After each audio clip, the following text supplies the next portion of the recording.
Welcome. Welcome to Church 180. My name is Tony, and what I'm about to share, I've shared a couple times in the history of Church 180, but the writer of our text today was the product of lust and power, okay? We've talked about his story before, once in each last couple years, but ultimately his daddy looked down on a balcony one day, saw a beautiful woman bathing, as you did 3,000 years ago, and wanted her, okay? Even though she was married, even though her husband was off for war, even though her husband was his friend, he wanted her, and because he was the king, he had her, okay? And subsequently, he ended up needing to murder his friend, okay? And then take this woman in to comfort her and to be another woman in his harem, okay? And so now, she's part of the kingdom, she's married to the king, she's one of hundreds that are a part of this harem.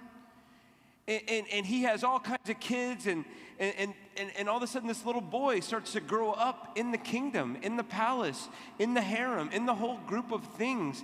And his childhood was full of jealousy. I mean, we don't see all the ins and outs, but we have to suspect his childhood was so full of like squabbles with brothers and sisters and jealousy and covetousness and all kinds of different things happening as a result of all the messed up nature of how he entered the world and what his dad was like in the midst of that. And so through some tumultuous times, he eventually succeeded his father to the throne as the third king of the ancient nation of Israel. And we get to this time where he becomes the king and reigns in the society for 40 years over the most influential society that has ever existed in the planet. Okay? Think about it. Even the society with which we live in today that is highly influential is still piggybacking on so much of what happened thousands of years ago in the ancient nation of Israel. And so get this, and during his 40-year tenure as king, he also experienced peace the entire time. To lead in an influential society, country, nation at this time, and be able to usher in peace, be able to bring in peace for 40 years is almost impossible and almost never been done before. And what we learn is that early in his tenure, he would feel very overwhelmed, and he would pray to God for wisdom and discernment to lead the people that have been entrusted to him. And we learn in 1 Kings chapter, I forgot the chapter, but in 1 Kings we learn that God was so pleased with this prayer that he had for wisdom and discernment that God said, get this, I'm going to give you that wisdom, I'm going to give you that discernment, and also because you didn't ask for wealth, because you didn't ask for long years on the planet, I'm going to give you wealth like no one has seen before, and I'm going to give you a life like no one has seen before, to the point that you will be, there has never been anyone like you. And this is what God says, not me, but God says there will never be anyone like you again on this planet. Okay? So Solomon, that's what we're talking about. He asked for wisdom, and God says, here's the wisdom, here's the wealth, here's the riches, here's the life. There's never been anyone like you, and there's never going to be anyone like you ever again. And what we see is that as this third king of the ancient nation of Israel, he gets to write 3 books that are in our Bible, okay? He writes Proverbs. Maybe you've heard of Proverbs before. And it's 31 chapters of pithy sayings that are just full of wisdom about the way that life really works. We've been talking about the way life really works, right? Go back and listen if you missed it. We've been talking about the parables of Jesus where Jesus drops truths about the way life really works. But then Solomon, long before Jesus came along, well, not long before Jesus, because Jesus was there at the beginning, but long before the human being of Jesus walked on the planet, Solomon writes these wise sayings that are just true about the way that God created the world. So he writes Proverbs, he writes Song of Solomon. I was having a funny conversation with somebody last week, and I'm like, we're going to have to kick the middle schoolers out before we ever go through this message series, right? If you don't know what I'm talking about, he talks about a healthy, robust love life within the confines of marriage, okay? And it's a book in the Bible, rated X. or NC or whatever they call it nowadays, right? And so we have Proverbs, we have Song of Solomon, and then we have this book that is in the scriptures that I love, that we are going to be kicking off a multiple week series in called Ecclesiastes. And it is rich, it is good, and it is one of my favorite letters. Buckle up, because it's going to be sobering, it's going to be wild, it's going to be pessimistic, it's going to be realistic, and hopefully it's going to provide hope for us. And so here's what I want to do this morning. We're going to go old school. I'm going to have you guys stand if you don't mind. I'm going to have you stand. We're going to read all of chapter 1, and then I'm going to pray, and then we're going to unpack it. So let's do this. Ecclesiastes chapter 1, written 1,000 years before the human being of Jesus walked on this planet. He says this: the words of the teacher, son of David, king in Jerusalem, meaningless. Meaningless, says the teacher, utterly meaningless. Everything is meaningless. What do people gain from all their labors at which they toil under the sun? Generations come, generations go, but the earth remains forever. The sun rises, the sun sets, and it hurries back to where it rises. The wind blows to the south, turns to the north, round and round it goes, ever returning on its course. All streams flow into the sea, yet the seas never full. To the place that the streams come from, there they return again. All things are wearisome, more than one can say. The eye has enough, never has enough of seeing. The ear has never, its fill of hearing. What has been will be again. What has been done will be done again. There is nothing new under the sun. Is there anything of which one can say, look, this is something new? It was already here long ago. It was here before our time. No one remembers the former generations. Even those yet to come will not be remembered by those who follow them. I, the teacher, was king over Israel and Jerusalem, and I applied my mind to study and to explore by wisdom all that had been done under the heavens, and what a heavy burden God has laid on mankind. I've seen all the things that are done under the sun. All of them are meaningless, a chasing after the wind. What is crooked cannot be straightened. What is lacking cannot be counted. I said to myself, look, I've increased in wisdom more than anyone who's ruled over Jerusalem before me. I've experienced much of wisdom and knowledge, and then I applied myself to the understanding of wisdom and also of madness and folly. But I learned that this too is chasing after the wind, for with much wisdom comes much sorrow, and the more knowledge, the more grief. Okay, you can go ahead and have a seat. Jesus, I pray that you use these ancient words to help us to live for what matters. It's in your name we pray. Amen. So I want to start by just saying this real quick, because words matter as we get into this, okay? I'm not a big, hey, let's get into the Hebrew or let's get into the Greek all the time, but words really do matter, because what we have first and foremost is the letter with which this is written, which is based on the word ecclesia.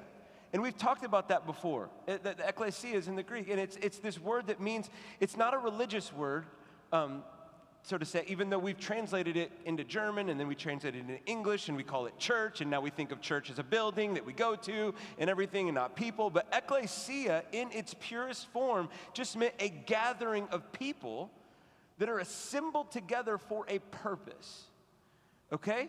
And so Ecclesiastes is written to a congregation, not necessarily a church congregation, but to a nation congregation, the ancient nation of Israel.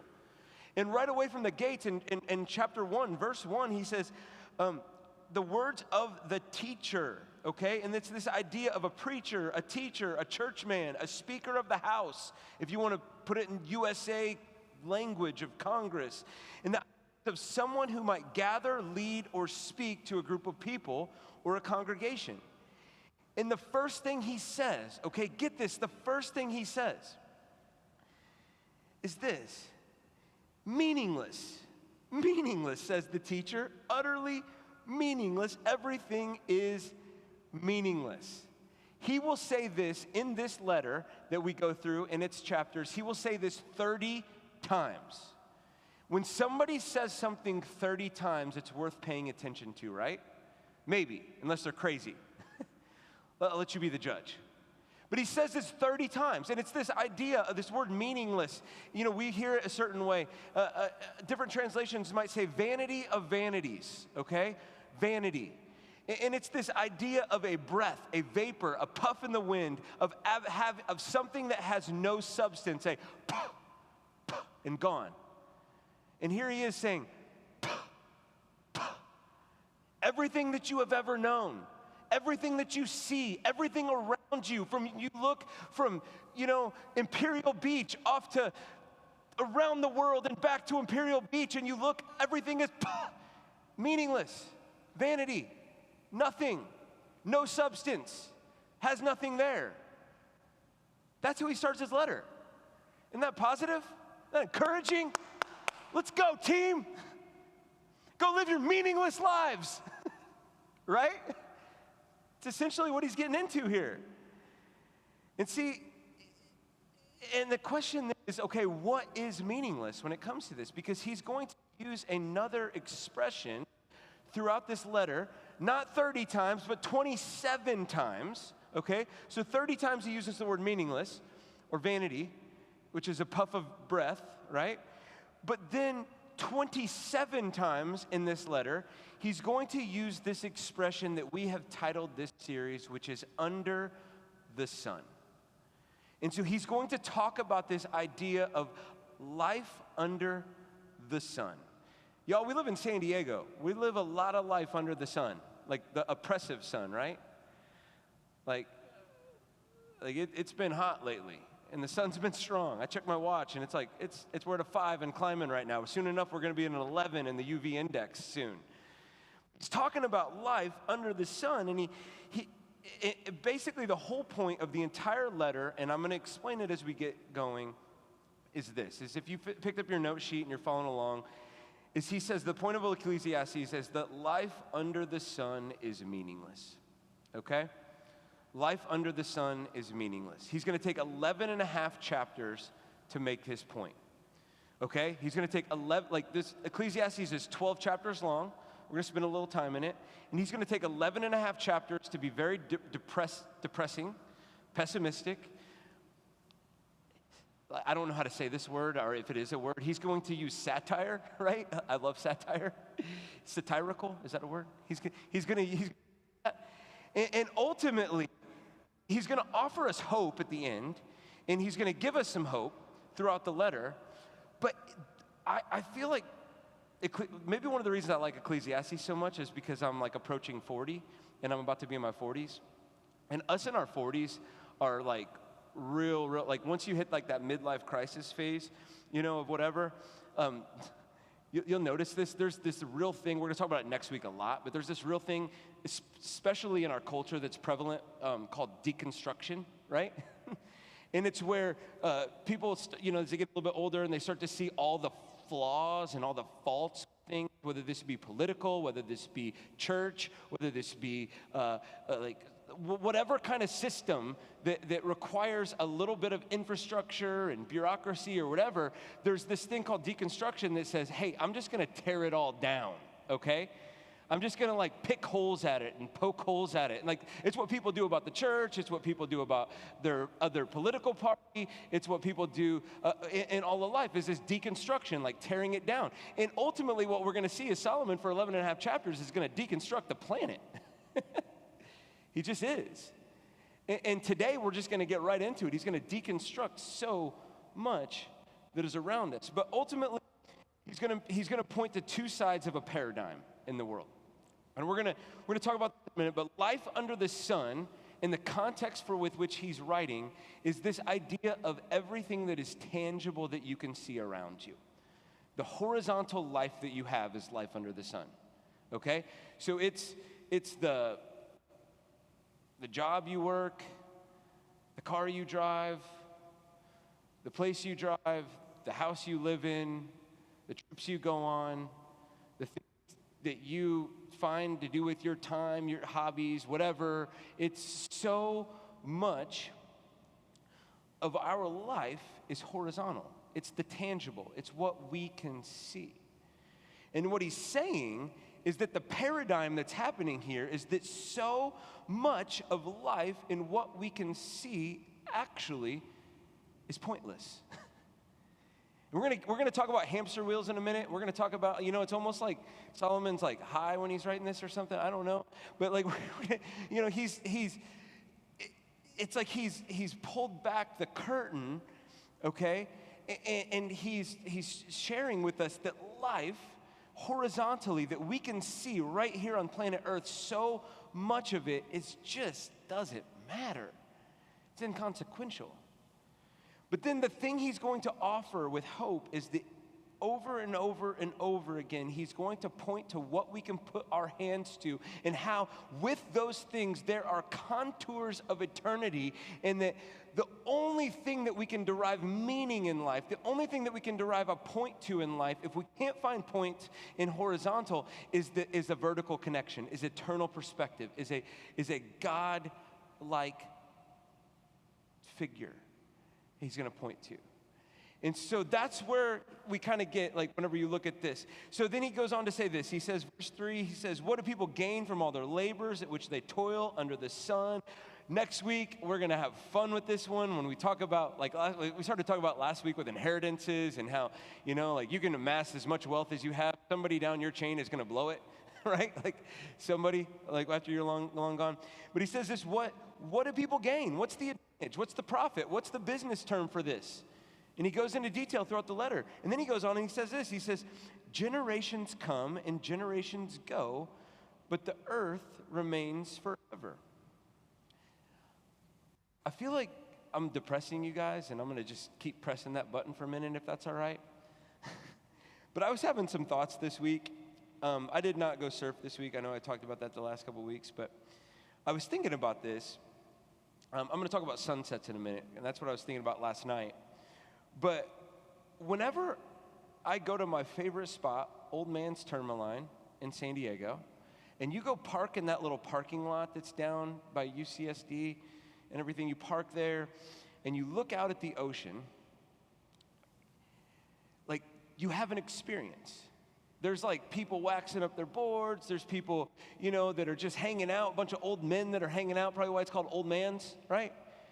And stuff. There's all this going on. But I had this thought this week that, like, long before this little parking lot was called Old Man's, there was a spot that was like this where people looked out at the ocean and there was still a little rock reef. The waves were still breaking. It's still happening.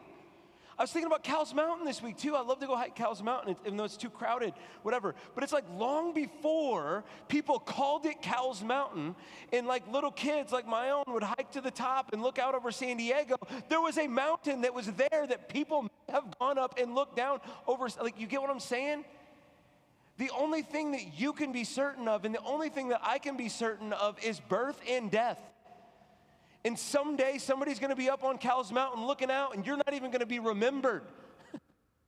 Someday, Lord willing, somebody's going to be parking at Old Man's Tourmaline, and they're going to be like my great-great-great-great-great-great-great-great-grandchild unless Jesus comes back. And they're not going to know Tony, They're just not. There was a scholar that was kind of talking about this week, and they were saying that the hallmark of furniture, okay? The hallmark of furniture, the things that have stood the test of time are cribs and caskets. Right? Cribs and caskets. It's a beautiful thought, right? When you think about this, okay, like all the most powerful people, you want to talk about politics for a second. Donald Trump, J.D. Vance, you want to talk about Tim Walz, you want to talk about Kamala Harris, like all these different people. They're like, you talk about Jeff Bezos, you want to talk about Simone Biles, you want to talk about there's so many people that we look to that are influential and famous and wealthy and powerful and whatever on this planet. They will have an expiration date. They will die. They will pass away. But right now, in this moment, literally today, there are future world leaders, future famous people, future entrepreneurs, future politicians, future pastors, future people that are being born today. And they will lead in a world that we may or may not even know. Generations come, generations go, but the earth remains forever, right? That's what Solomon's saying. It's just this like sobering like reality that he's saying, like, listen up, y'all. You'll be gone soon. And if you're lucky, I mean, let's be honest. If these people that we are talking about, these famous people within our society, if in 200 years they have a book about them, right? They'll be lucky that we're reading. I mean, y'all, I've said this before, and I'm not trying to be too disappointing, but like, y'all, we're going to be lucky in this room if somebody looks at a digital picture of us someday and remembers us. Right? Like, I was thinking about this as I was hanging out with my dad recently, and we were going through all these photo albums, and it's like, I kid you not, we're going through like boxes of photos, and it's like, okay, do we remember these people? Oh, we don't? Okay, we're going to throw this box away. Okay, do we remember these? Okay, we remember these people. Let's keep this box, right? It's sad, but it's true, right? And I think that's what Solomon, the writer, is saying. Like, generations they come, generations they go, but the earth remains when it happens. And then he says this, he says, verse 5, the sun rises, the sun sets, and it hurries back to where it rises. He gets into these ideas of futility that's around us, right? I was thinking about this week, and if you want to check this with the New Testament, there's this passage, Romans chapter 8, verse 20. And it says this, for the creation, okay, of the world was subjected to frustration, not by its own choice, but by the will of the one who subjected it, in hope that the creation itself will be liberated from its bondage to decay and brought into the freedom and glory of the children of God. And so ultimately what that verse is saying is that at the fall, whenever everything went bad on the planet Earth and sin was introduced, part of what happened was that the planet that we live on became futile. Does that make sense? It became meaningless. It became pointless in some things, to where human beings, once they realized this, once they looked to that, they would be like, man, this is frustrating because I can't really seem to get ahead of what's futile, right? And so then he uses all these examples of futility. He's like, hey, you know, I was thinking about this last night. We like 4 sunsets this week as a family, taking our bike out, and like we'll go catch it at the park, and we'll look, and there it is setting again. Like, and you're like, my kids have gotten to the point to where it's like, are we going to have a layer of clouds? Or are we not going to have a layer of clouds? Are we going to be able to see it sink into the ocean? And what this is saying is that the sun rises, the sun sets, and it was doing it whenever Solomon wrote this. It was doing it 1,000 years before Solomon wrote this.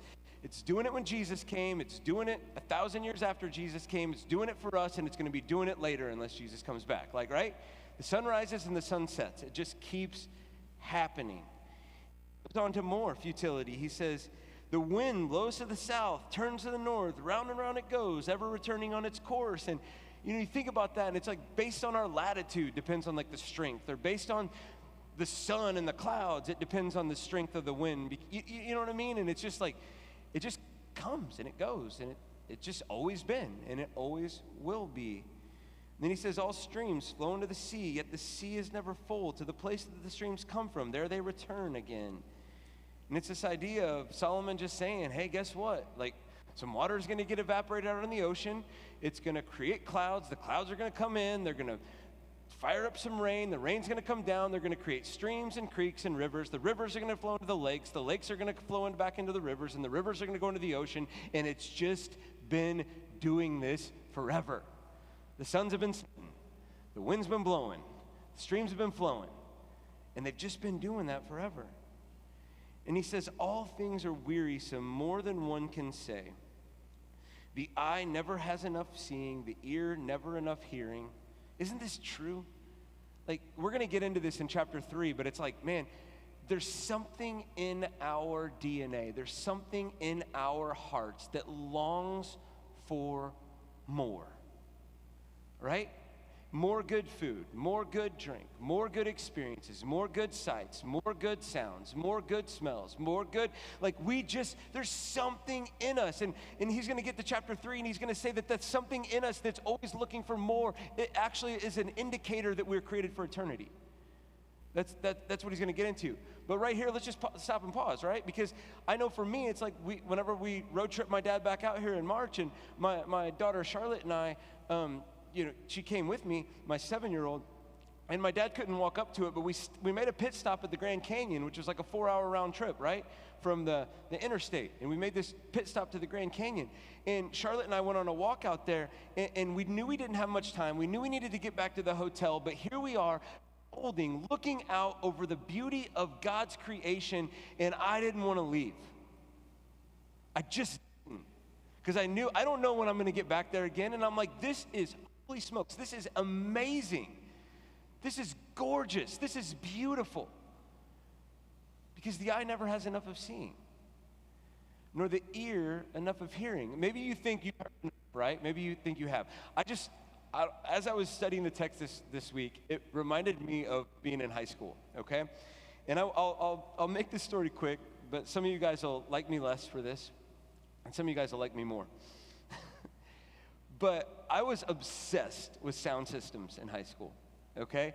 And when I was 16, I got a Jeep, and when I went out with my Jeep, I got a summer job, and I detasseled corn, right? That's because that's what everybody does where I'm from, is you do some kind of agriculture job. So I detasseled corn, and I collected my money all summer, and I didn't spend it on, like, great things like I should have. I spent it on 2 10s, 2 12s, some 6x9s, and some 5 1/4s to go in my Jeep. Okay? And then I went to shop class, and I got the MDF board, and I put the whole thing together so that if you got to my Jeep in high school, your heart may stop. That's how I did it. Because the ear never has enough of hearing, right? And so I don't know what that means for you or what that means for me, but it's like, man, we're just created to want so much more. And he says, what has been will be again. What has been done will be done again. There's nothing new under the sun. Is there anything of which somebody can say, look, this is something new? It was here already long ago. It was long before our time. See, I've said this before, but I want to recommend it again. This isn't a Christian book. This isn't a pastor book, but there's a book called Same as Ever by an economist named Morgan Housel. And it's such a good book. It's like a year old now. It's such a good book. And he opens the book by talking about how a friend of his was a friend with Warren Buffett, okay? And so he was out to lunch with his friend who's a friend with Warren Buffett, and Warren Buffett and his friend were in a car together in 2009, and they were driving around in their car together, and he was lamenting to Warren Buffett, and he was just saying, Warren, I mean, we just had the great global financial crisis and da-da-da-da. Do you think our economy's ever going to recover from this? And Warren was like, hey, do you know what the top candy bar was in 1962? And he's like, it was a Snickers. Right? And then Warren Buffett was like, hey, do you know what the top candy bar is in 2009? Snickers.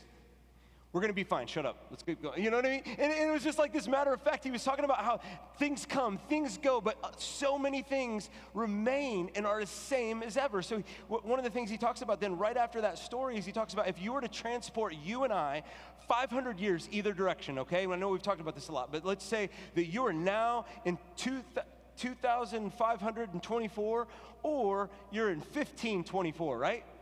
Doesn't matter which direction you're going to go. There's going to be a lot of things that are different, right? There's going to be different dialects, right?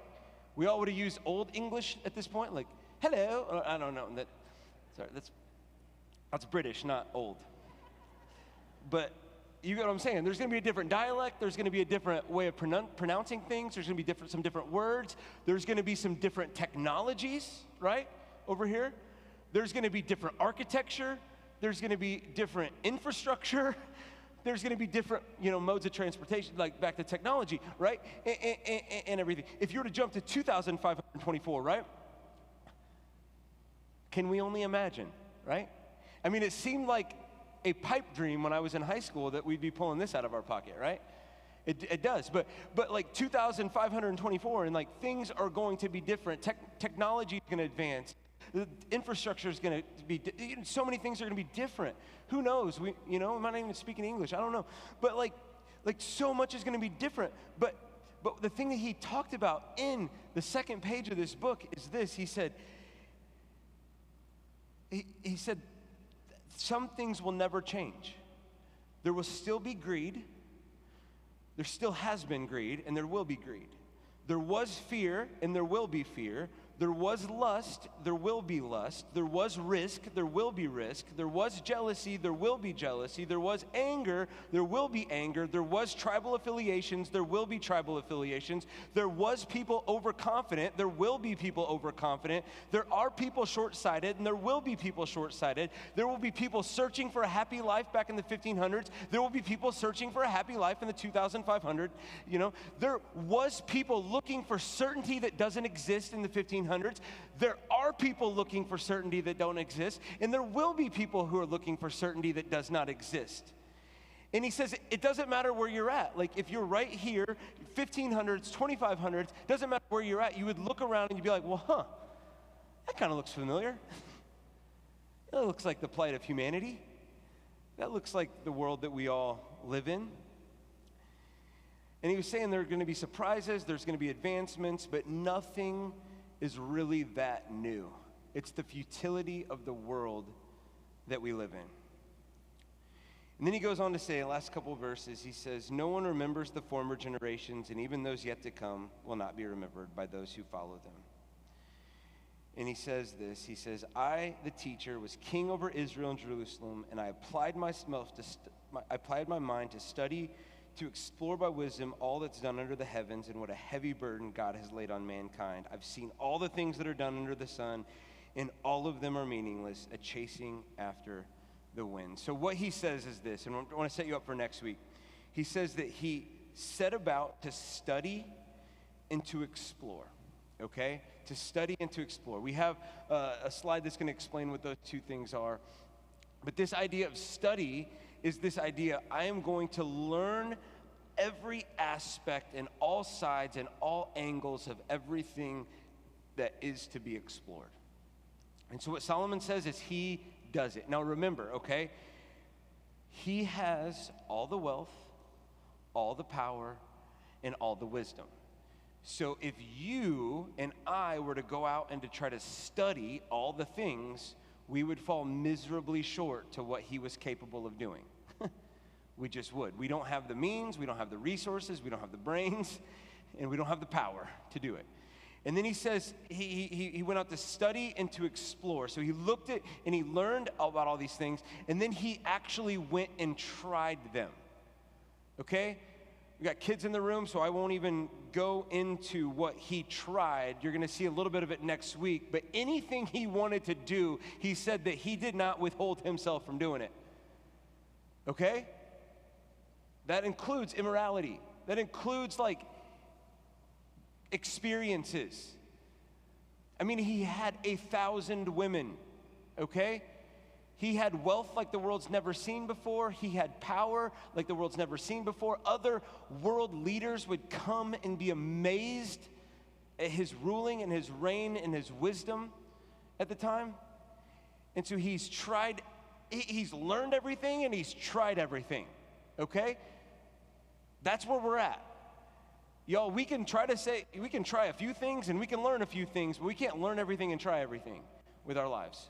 We're just incapable. And we're going to talk about this more next week. But what he basically ends up saying is that life under the sun for many of us, for most of us, for all of us in some ways, is like chasing the wind. It's like chasing the wind. I won't go too far in this, but because I don't want to be too sad and depressing and sound, you know what I mean, whatever, but doesn't it make you think when you read this, like we're going to get to some hopeful things, but doesn't it make you think whenever you read this passage and you hear me talk about this, that we're like living on this hamster wheel, right? You know, like think about the hamster that gets in the wheel, and they're like, you know, and they think they're going to get somewhere, right? They think that by continuing to run, They don't understand that the wheel's just spinning around and around and around, and they're staying in the same place with the same location, right? But you think about it, and it's like so many of the things work up our blood pressure, that cause us to be anxious, that make us worry, that we strive after, that we reorder our lives around. You know what I mean? So many of these things, and he's just like, you're just in a society that is trying to figure out and inject some sort of meaning within itself. Isn't that sad? Like even within our United States of America, like right here, like Southern California, in our culture, like we have constructed a facade of a world with which we can live in, which we think derives meaning. And we're like, oh, this is where you find meaning. This is where you find meaning. This is where you find meaning. If you look like this, talk like this, think like this, drive like whatever, if you do all these different things, then you will find a purposeful and meaningful life and you will be happy. Have you looked around? We got less people happy than ever before, right? And we are chasing the wind, running around a little hamster wheel. Like, no, this time I'll be happy, this time I'll be happy, this time I'll be happy. And it's like, get a clue. Look up. Get out of the wheel. Right? And see, we're going to keep going. It seems a little cruel of God, right? This paradigm. But then he goes off to say this, and this is our last verse. He said he's applied to all this stuff, chasing after the wind. He says this, he says, for with much wisdom comes much sorrow, and the more knowledge, the more grief, right? I will skip that next quote, but it talked about education, and I don't want to be offensive to educators. It's a funny quote. You can ask for me later. It's written from a 1950s satire guy, and I love satire. But because we really do value education and teachers, and we just do, and which is why I'm really sorry that your gift didn't come today. So we will need to get your name and your number out in the courtyard at the Next Steps thing, and you will get an amazing gift from us that did not come in on time. But he gets into this passage, and he says, with much wisdom and with much learning comes much sorrow and much grief. And I think there's like so much of research today and so much of society today is showing us that, honestly, this is going to sound terrible, but ignorance really is bliss. That's what the new researchers are saying, right? If you like read happiness books and you read books about self-help, like literally, like ignorance is bliss a lot of times. I think about this when Kelsey and I sit and we turn on the news or whatever, and you start to see all the events that have happened over the course of a day or a week or a month or something like that. And there's so much research coming out now that's just saying that our minds, our brains between our ears were never meant to handle that much information and that much news and that much stuff. No wonder we're chronically anxious. Our brains were never meant to handle it all. And what Solomon's saying is, yeah, I knew that 3,000 years ago. Because the smarter you get, the smarter you get. The more you know, the more you're like, well, crap, that's not cool. And there's so many examples with that when it comes to that, because he's going to keep pointing to that over and over and over. But I was thinking about how to wrap this up and to inject some hope into this passage. Because, once again, we're going to be in 12 chapters, and he's for some hopeful areas and some great spots there. But think about this for a second. He has said in here that there is nothing new under the sun.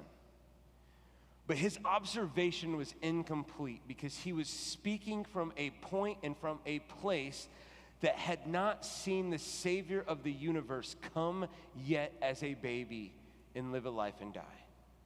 And see, so the last point that I would make, and the point for you, and the point for me this morning, and the point as we continue on in this series and we keep unpacking Ecclesiastes, is that Jesus is the only new ever to be under the sun, and our only source of hope in finding actual meaning. That's it. That's what he's showing from this passage. Is that so much of the horizontal life, so much of the stuff that we can see around us is just so pointless. But that there is something new that has come to planet Earth, and his name was Jesus. Right? His name was Jesus. He came, okay, not for, Western society or anything that, we think about nowadays, like whatever, Christianity is just in the Americas and all these different places. Like, no, he came in the Middle East, right? That's where he came. He didn't come to the U.S., he didn't come to Asia, he didn't come anywhere. He came to the Middle East and lived his life. And it just so happened that he made such an impact, such an impression, that left such a mark and created such a following, the faith that he started, like no other faith on this planet, has circumnavigated this planet and affected generation after generation and people after people. Everywhere. And see, you and I, we're created for more. That's like Augustine in the 2nd century. He just said that we all have a God-shaped hole in us that only God can fulfill. And oftentimes we go trying to fill that hole with things that we think are going to derive meaning in the moment.